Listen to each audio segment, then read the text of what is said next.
Hello and welcome back to the channel. My name is Nathan and today I'm going to be presenting my 11th build, one I'm titling the Twilight Inquisitor. I make videos about Dungeons & Dragons once a week, releasing them on Saturdays or Sundays depending on my schedule. So if you like what you see, maybe hit the like button, leave me a comment, and subscribe so you don't miss any content. Now, today's build in particular is going to be a bit of a doozy, and this is one I'm pretty proud of, and it's going to be a fun ride. So let's begin.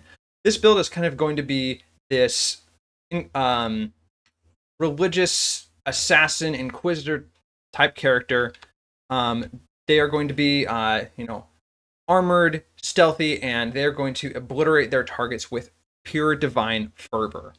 So here is our agenda for today. I'm going to introduce the build and talk about the concept. I'll talk about level 1, levels 2 through 6, levels 7 through 9, levels 10 through 13, levels 14 through 17 before summarizing. And at each of our key thresholds, that is level 6, level 9, level 13, and level 17, I will do a damage report to kind of report on the kind of damage this character can output, as this character is one that's going to be designed for burst damage. So let's hop right into the introduction and build concept. So this is an explosive Nova build that deletes its target in the very first round. It will very likely be going first, if not one of the first characters, and you're going to pick an enemy that hasn't gone yet, and you are going to obliterate them. It also has reasonable damage per round and support capabilities after it blows pretty much all of its resources in the first round trying to kill its target. It will also have potentially strong out-of-combat exploration and infiltration tools, so this character isn't going to be just a one-trick pony that goes in, blows their load, kills the enemy, and then is useless for everything else besides that. No, this character is going to be useful for more, especially in a real setting where you're probably not going to blow all of your resources like we will do in our calculations. This build is also a pretty extensive multi-class build, and as a result, it is a bit mad or multiple attribute dependent. A bit of a warning, by the end of this build, I'm going to be taking levels in not 1, not 2, not 3, not 4, but 5 different classes. So if that's not something that you want to do, but maybe your table kind of frowns around that, you could kind of pitch this character as kind of being a custom class that just uses features from existing classes to kind of build out the fantasy of this character. For this character, you will need the player's handbook, Xanathar's Guide to Everything, Tasha's Cauldron of Everything, and the Monsters of the Multiverse for the race that I am going to use today. So, at level 1, we are going to be starting in Fighter. Now, there's reasons for this, but as a fighter, we get proficiency in all armors and shields. We also get proficiency with all weapons, including martial weapons. We get a fighting style, and I'm going to take the superior technique fighting style on this character.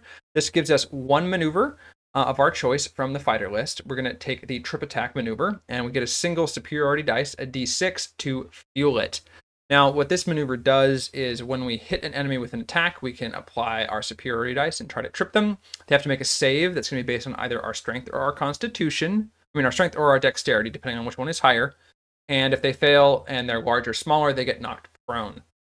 We're going to be using this as a somewhat reliable means to get advantage. And when I do the damage calculations, I'm going to assume our target has fallen down after we trip them. We also get the second wind feature here, which as a bonus action lets us restore health to ourselves equal to 1d10 plus our fighter level, and we can use this once per short rest.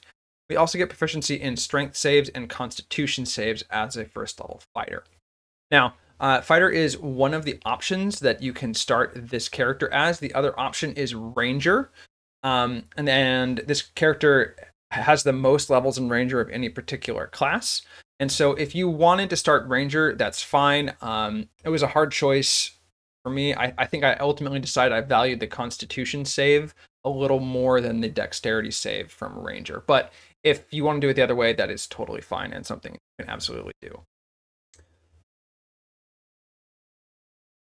All right, so for our race today, we are going to be a bugbear out of Monsters of the Multiverse.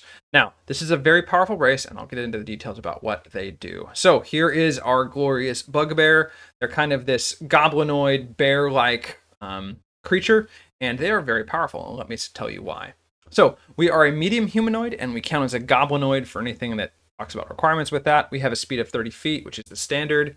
Like many new races, we have dark vision out to a range of 60 feet, which is pretty standard. We have the Fate Ancestry feature, which gives us advantage on saving throws against being charmed. And we have the long-limbed feature. This is a pretty cool one. It means that on our turn, we have 5 foot longer reach than normal. So if we're attacking with a standard melee weapon, we have a reach of 10 feet. And if we're attacking with a reach weapon, we'd have a range of 15 feet. Now, importantly, longer reach, you still have to be next to a prone target to get advantage. So we're probably still going to be standing next to our targets. But this is something that can come in useful when it's not our burst round and we want to make sure we have good spacing. We also get the powerful build feature, and this means that we count as one size larger when determining our carrying capacity and how much we can pull and shove and throw and that kind of thing. And this is a nice utility, especially if your campaign actually tracks encumbrance, which most don't. We also have the sneaky feature. This gives us proficiency in the stealth skill, and we can move through and occupy any space a small creature could. So interestingly enough, bugbears are like large, medium, and small all at the same time. We're medium-sized. We can have the carrying capacity of a large creature, but we can move through the space of a small creature, which this race is very silly. But the silliest thing that I'm actually going to be building around today is the surprise attack feature. And what this does is when we hit a creature with an attack roll that hasn't acted in combat yet, we get to deal an extra 2d6 damage to them. And there is no limit on this. So if we attack twice, we get to apply this to each of our attacks. And with this character, we will eventually be attacking 6 times in the first round, and we will get to apply this damage a whole bunch of times.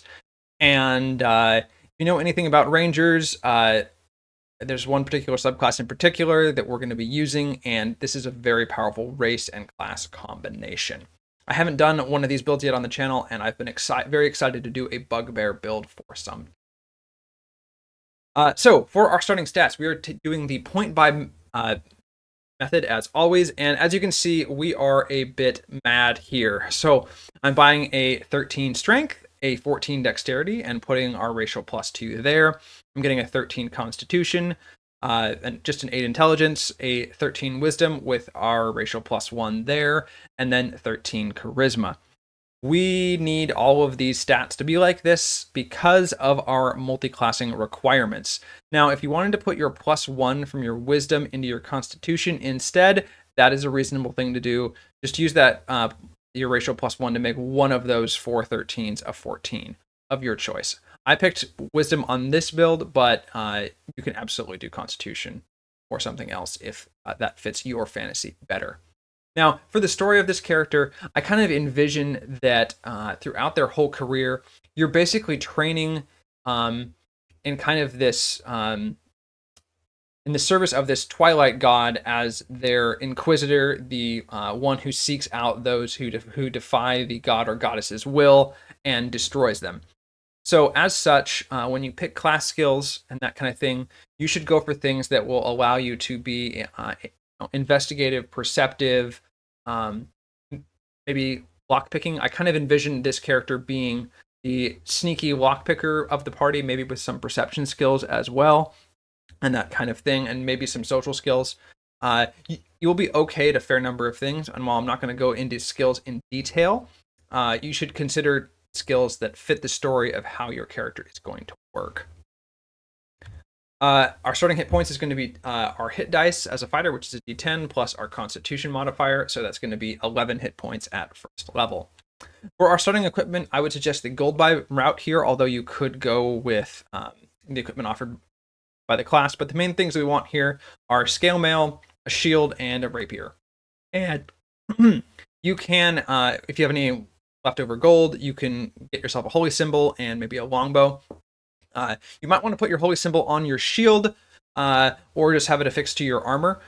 Even though we have a shield on this character, for a lot of our career, especially once we get going, we don't actually want to use the shield, so we'll be able to have our other hand free to cast spells, at least outside of our burst round, when we actually want to cast spells. Yeah, that's pretty much all that you'll need on this character. Now, at level 2, we are going to immediately go away from Fighter into Ranger. And if you wanted to start Ranger and then take a level of Fighter before level 6, that's absolutely something that you can do. But as a first level Ranger, we get proficiency in a Ranger skill by multiclassing into Ranger. So we'll have the same number of skills regardless of which one we started with. And then I'm going to be using the Ranger features out of Tasha's Cauldron of Everything. So we get the Depth Explorer feature, which gives us Canny. And at this level, this gives us expertise in a skill of our choice. I might just do stealth, and we also learn more languages. We also get the favored foe feature, which lets us, when we hit an enemy, we can mark them as our favorite enemy, and it counts as concentration. And we do an extra d4 of damage to them once per turn when we damage them with an attack. And we can use this a number of times per day equal to our proficiency bonus. And this is nice for now.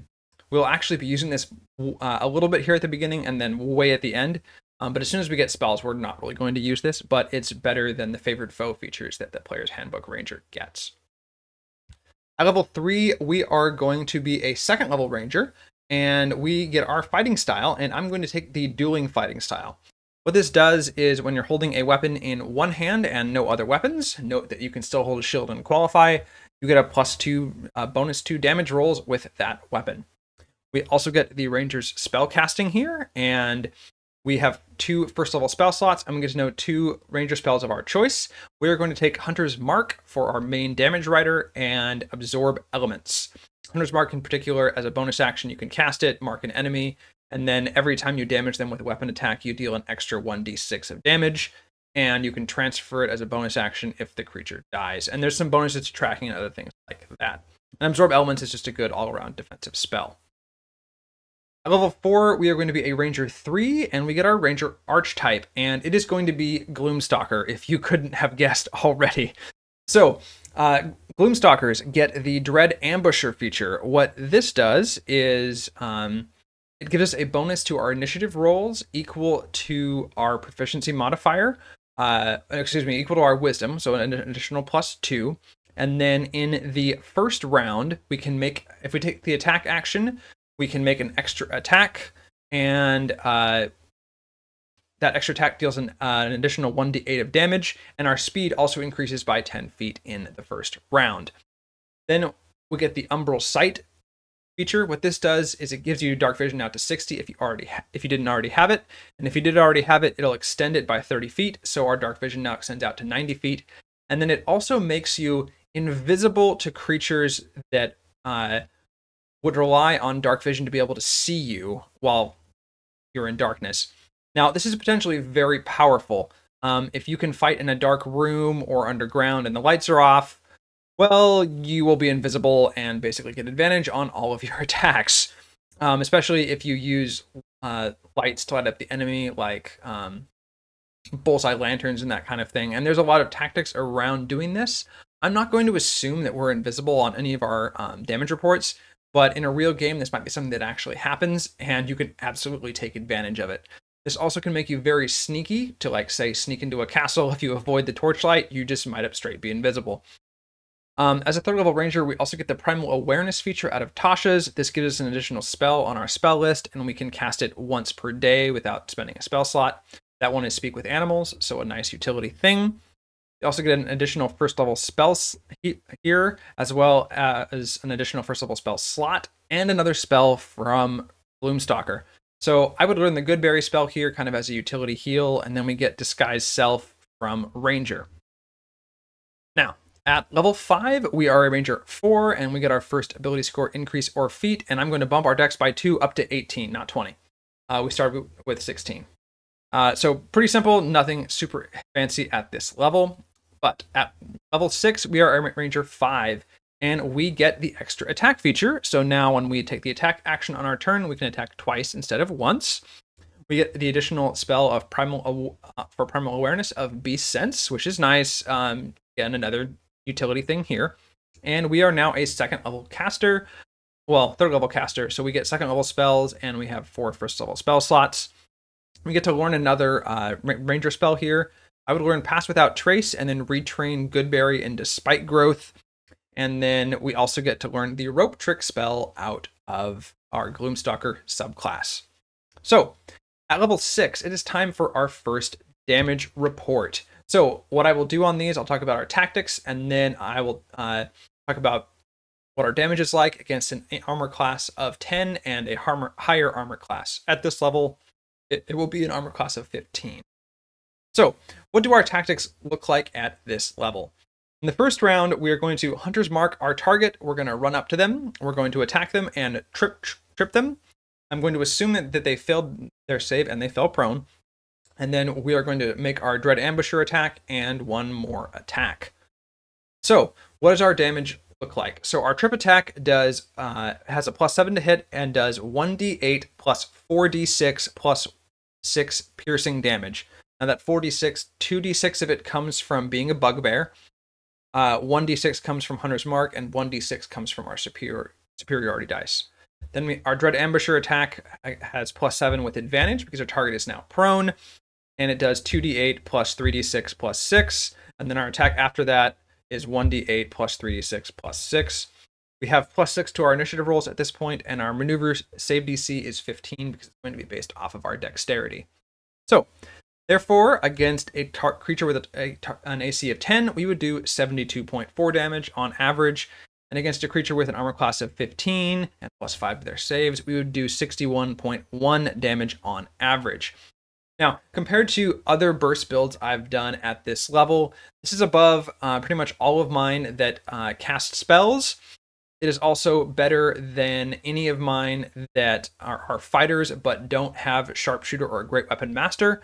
But we are behind all of the sharpshooter and great weapon master builds at this point. We are not doing bad damage, but it's not like those builds. But just you wait, we will catch them and soon overtake them by quite a significant margin. It'll be kind of scary.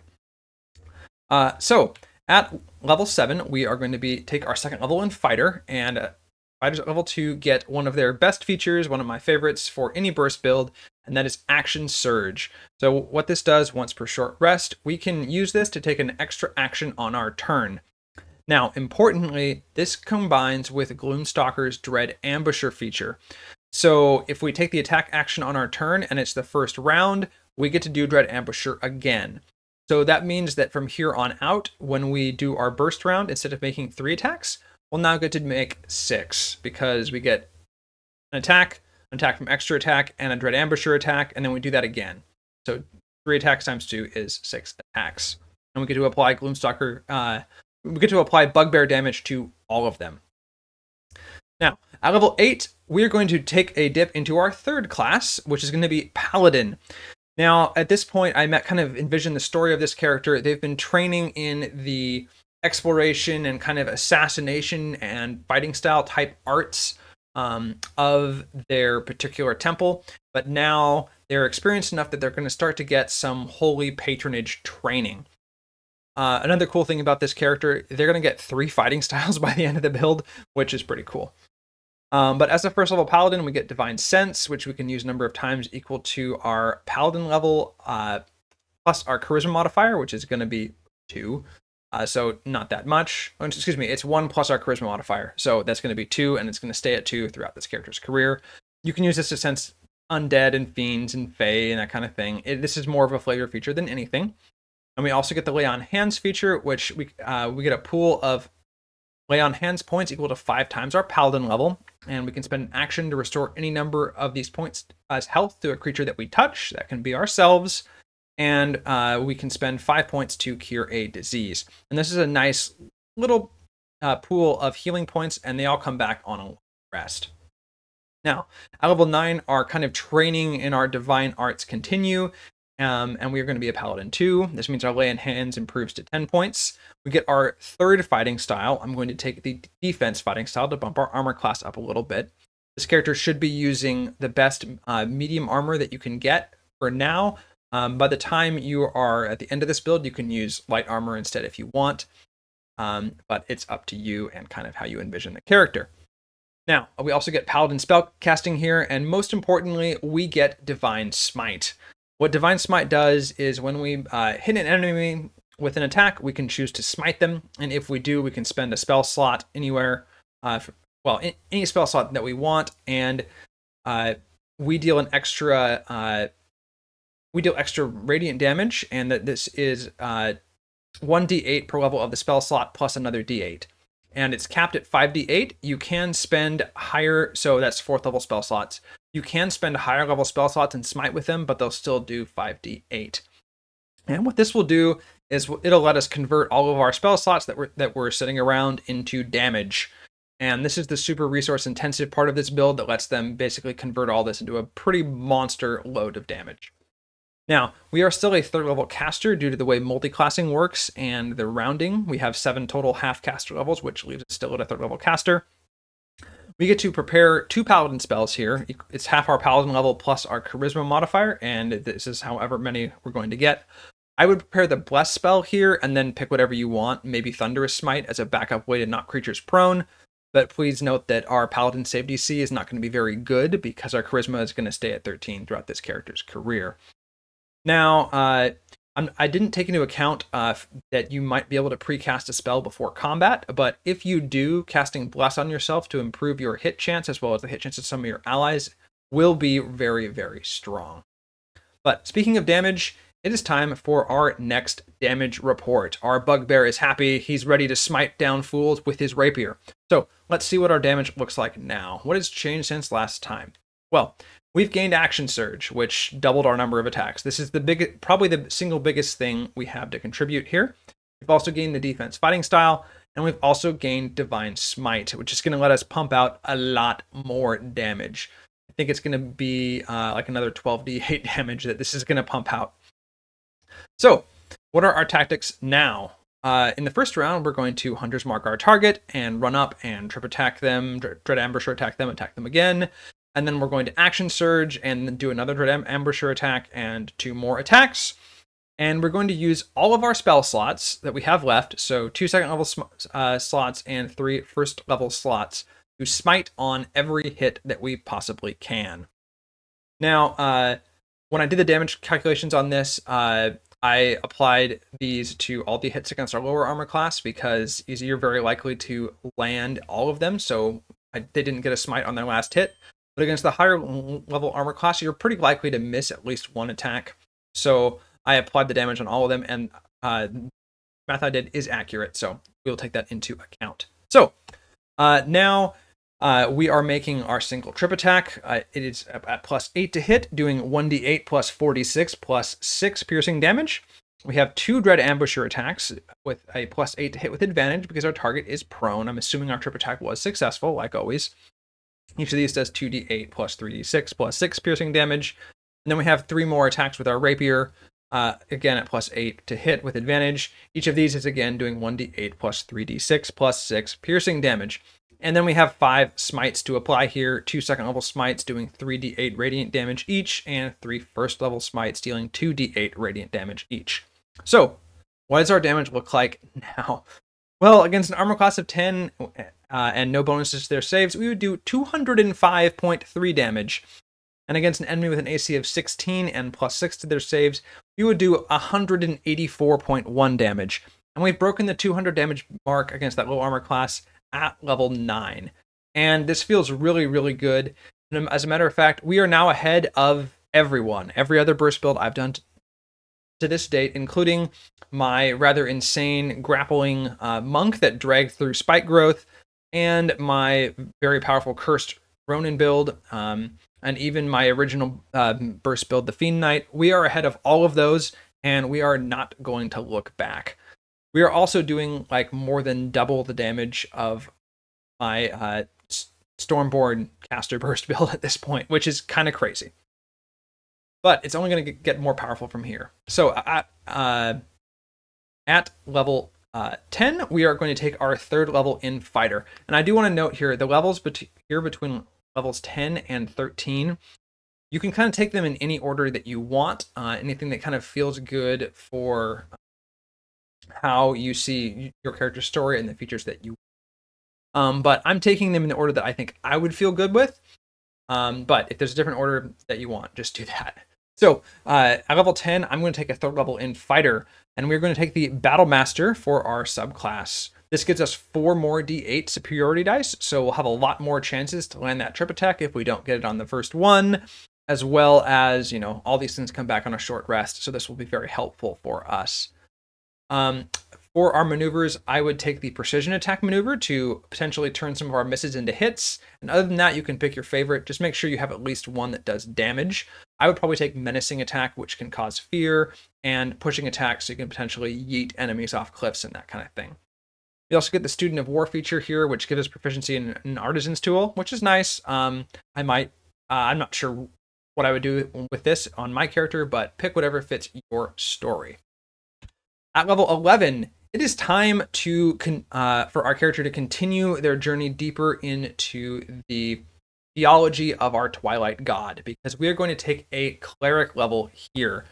So as a first level cleric, we get the cleric spell casting. We can prepare at this level. It's actually going to be 3 spells, our cleric level plus our wisdom modifier.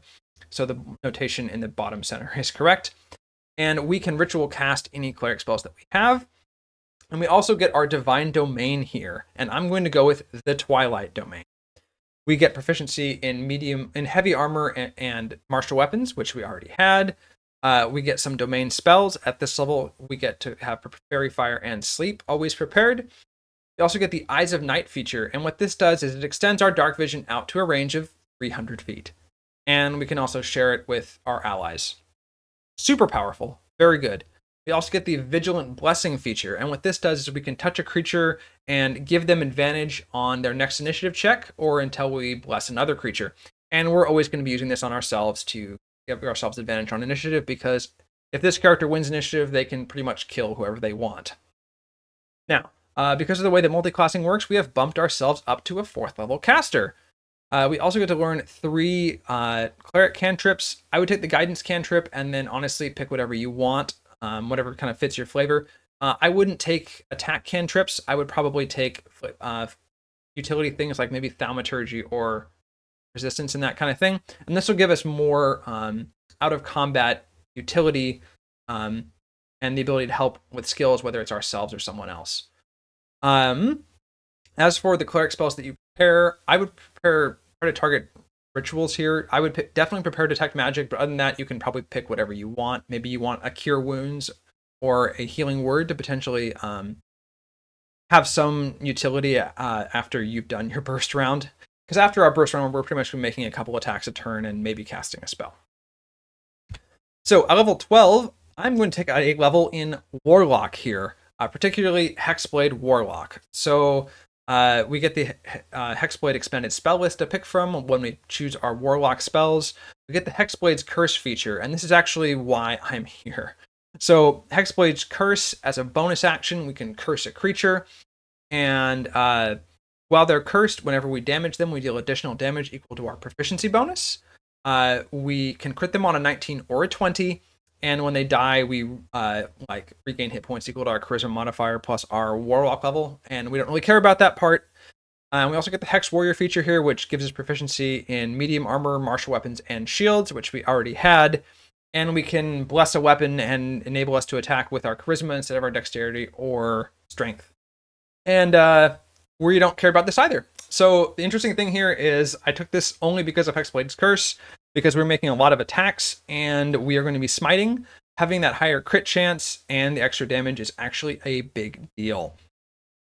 We also get the Pack Magic here, which is the Warlock spell casting. We have a limited number of Warlock slots that are all the same level, but they come back on a short rest. Now, we get to learn 2 more cantrips here, and I would definitely take Booming Blade and then your choice of a utility cantrip. I would probably take Minor Illusion just because of the utility that it has. We still have 3 second level spell slots, and we get an extra first level Warlock pack slot here.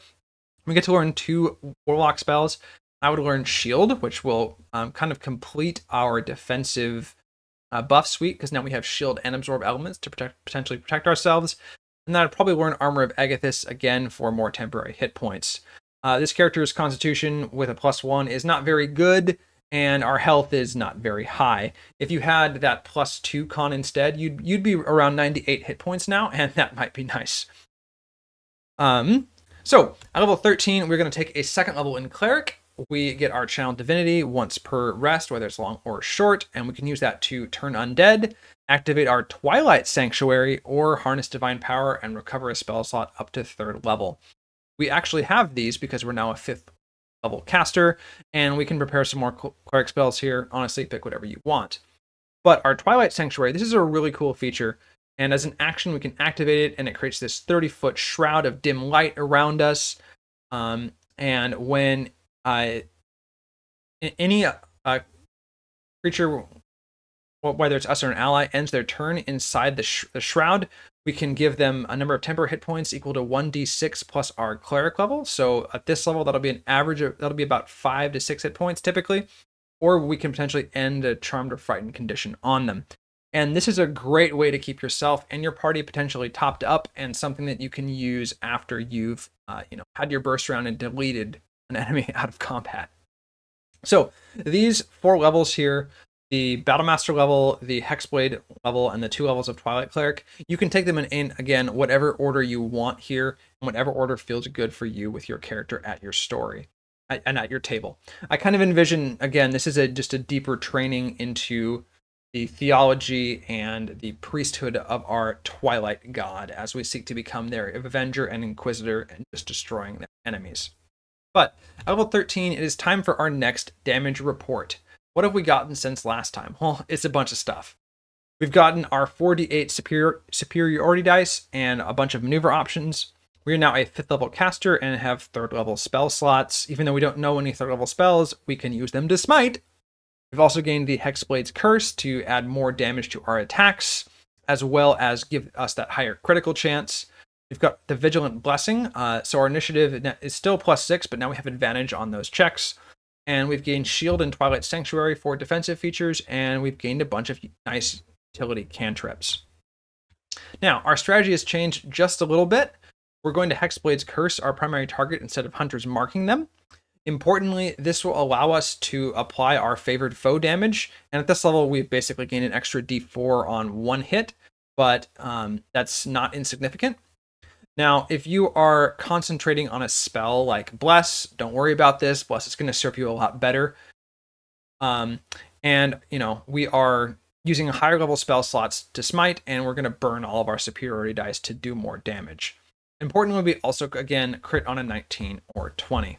So here's what our damage is like now. We still have those 6 attacks. We are adding a lot of damage here. We basically exchanged one of our d6s for +5 flat. From the Hexblade's Curse, and we have a whole bunch of riders in those Divine Smites and superiority dice.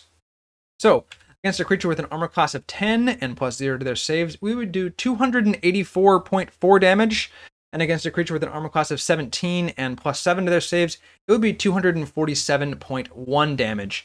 And since last time we checked, this is an increase of about 35 to 40%, but considering these numbers are so large, this is still a lot of damage.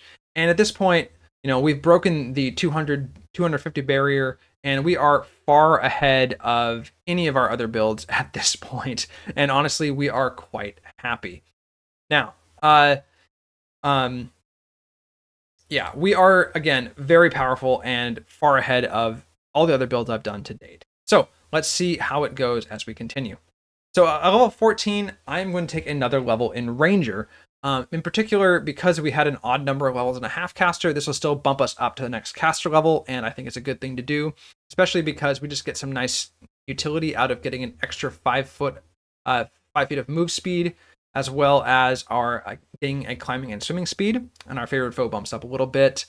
But as a 6th level caster, we get an extra 3rd level spell slot. At level 15, I'm going to take a level in Fighter here. That ability score increase was just hanging out there for us to get, and I will use this to bump our dexterity to 20. At level 16, we're going to be a 3rd level Cleric, which bumps us to a 7th level Caster, which means we get a 4th level spell slot. And we can prepare some more spells here, and we get Moonbeam and See Invisibility from our Twilight Cleric list. And for the ones that you prepare, again, honestly, pick your favorite. There's some pretty nice 2nd level utility spells like Aid and Enhanceability that you can take that will just help with your out of combat stuff. Finally, at level 17, we are going to be a Cleric 4. We are now an 8th level caster, so that's another 4th level spell slot. Again, prepare whatever spells you want and fit. And we get another ability score increase or feat here. And honestly, there are a lot of good ones, but nothing that we can really take to improve our damage that much. Some of our options include Alert for another +5 to initiative and making us unable to be surprised and that kind of thing. And this is a good thing. It'll make our initiative at this level +12 with advantage, which means we'd very, very likely to go first. So you could take that. We could also take the Warcaster feat. Now, this gives us advantage on our concentration checks. Not that big of a deal. But it also lets us cast spells when we have both our hands full. We can still provide somatic components for spells. So importantly, this will let us cast a lot of spells that we wouldn't have been able to cast if we were holding a shield. So for a lot of this character's career, after the first 6 levels or so, we might have just been using our rapier. And so taking this feat would let us hold a shield and potentially boost our armor class by 2, which could be a big deal. You could also take the Resilient feat and give yourself proficiency in another save, like maybe Wisdom, especially if you had taken a 14 Constitution and a 13 Wisdom instead, or if you started Ranger and would use this to boost your Constitution to 14. Honestly, you can kind of pick whatever you want here, and I think on my character, I would probably take Warcaster just to be able to use the shield and potentially use our Booming Blade as a reaction attack. But it's honestly up to you, and there are a lot of fun feats here that you can take for flavor and utility, but nothing that can really boost our damage to the moon at this point. So, at level 17 here, it is time for our last and final damage report. What has changed since last time? We've bumped our dex to 20, we've gained 4th level spell slots, we've gained the Warcaster feat, which again could be something else. Our favorite foe has gone from 1d4 to 1d6, and we've increased our speed to 35 feet, and we've gained a bunch of nice additional utility abilities. Our tactics haven't really changed since the last time. We are just now going to be applying bigger and bigger smites, and this is reflected in our numbers here. Our attack and damage have gone up here, obviously because of our dexterity boost, and we are again applying bigger smites because we are a higher level caster. So, against a creature with an armor class of 10 and no bonus to their saves, we would do 328.6 damage. And against a creature with an armor class of 18 and +8 to their saves, we would do 295.6 damage. So close to breaking the 300 against the armor class of 18. And honestly, I am really happy with where this character arrived at. Again, we are ahead of all my other builds to date at this point. We are about 20 to 25 points ahead of my previous best, which was the Cursed Ronin, and we are leaving everybody else way, way, way behind. So it is time to summarize and talk about this character as a whole. Since last time, this is an increase of about 44 to 50 points of damage-ish, so 16 to 20%, and that's not an insignificant amount of damage, but percentage-wise, because our damage is so large, it's not a very big percentage. So in summary, what is the overall score of this build? So to get this, I take all 8 of those numbers that we calculated all of our damage reports, and I add them together and average them. So the overall score of this character is at 209.8. Now, my previous top contender for my burst category was 174.2. That was the Cursed Ronin, and we have beaten that by more than 25 points. Which is pretty crazy considering that this character was worse than that one at the lower levels and really took off like a rocket once we got to level 9 and had our paladin levels to smite with. So, if I was going to take this version of the build at level 20, I would probably go Ranger 8 and then Cleric 5. This would make us a 10th level caster, so we'd have some 5th level spell slots. We'd also get another feat from being Ranger 8. And we'd also get proficiency in Wisdom saving throws out of Gloomstalker, which I think would be really nice. Now, importantly, when I did all my damage on this build, I didn't account for precasting a buff spell like Bless, or having, potentially being invisible all the time because of what Gloomstalkers can do. When, if a creature with dark vision would be able to see with that, you're invisible instead. It's potentially very powerful, and again, I didn't account for that because I don't think it's super reliable. But if you have that, you can potentially do a lot more damage and have advantage on everything. Now, one of the things I think is really cool about this build is we achieved, my best burst damage build ever without Great Weapon Master, Sharpshooter, Polearm Master, or Crossbow Expert, which are kind of the main leaders for martial damage output, I feel like. And with this build in particular, we've combined a pretty good volume of attacks with advantage and smites and crits. And I think overall, this build would be very fun to play in that regard because while we don't do a huge amount of flat damage, you get to roll a lot of dice. And rolling a lot of dice is really, really, really fun, at least from my experience. And, just being able to drop the divine wrath of your god on whatever enemy you want and deleting them, honestly, I think would be really fun. Now, like I said, this build is extremely resource intensive if you're going to go for your max burst. You're pretty much going to burn all of your high level spell slots and you're going to be pretty useless. So in a real game, think about how you're going to use your spells and that kind of thing, and maybe only go all in if you know that it really, really matters. But the fact that this character has the ability to do that is pretty incredible. I also want to say that the level of damage this character outputs might lead your dungeon master to changing their tactics on how they present monsters to the group.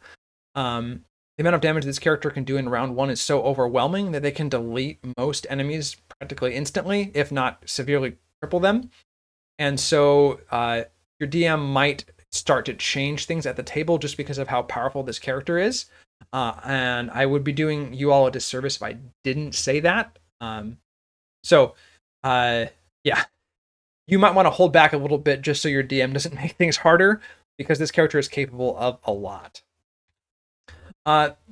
There's also one of the things that I think is kind of cool about this character is, while I wouldn't necessarily change the mix of classes I got on it, there is some variance you can take to the leveling order and final level spread depending on your preference. So for example, you could swap your first level from fighter to ranger, or potentially you could even swap your total levels in fighter and ranger so you could do 6 fighter, 4 ranger. While you would lose a caster level in that case, you would get an extra feat out of it. It also would put you further away from having the high level Gloomstalker stuff, which I wouldn't. I think overall we've basically built a half caster, even though we have some pure martial, some pure caster, and a little bit of warlock in there. So overall, yeah, this build was super fun to make. I may do more bugbears in the future, but know that, a bugbear Gloomstalker mixed with anything is going to be really good. I thought it was pretty cool in this build that I managed to, do a super mad build that required at least 13 and 4 stats, and we managed to make our best damage build ever, even with point bot stats. Now, if you had rolled stats, you could potentially do something even more silly, but I like to do point buy because it's achievable, it's manageable, and it's fair. So, thanks again for watching. I hope you enjoyed watching this video about our bugbear Twilight Inquisitor as much as I enjoyed making it. If you have any comments, things I've missed, maybe you played a bugbear Gloomstalker in one of your games, please let me know in the comments. And yeah, I hope to see you next week.